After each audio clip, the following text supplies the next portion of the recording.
రాదురా ఏ విజయం నీ కోసం నా కోసం, ఎటుపోదురా నువ్వు చేసిన కష్టం ఎప్పటికైనా సొంతం.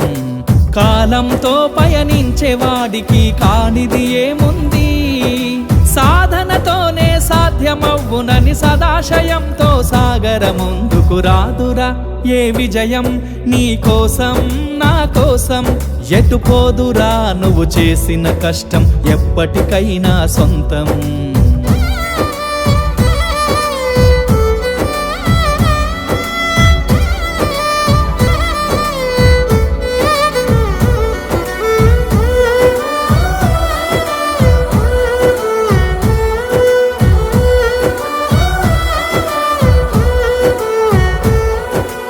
ఆకాశంలో అలలాగా పోయే ఆ పక్షులనే చూడు, అనుకున్న గమ్యమెంతున్న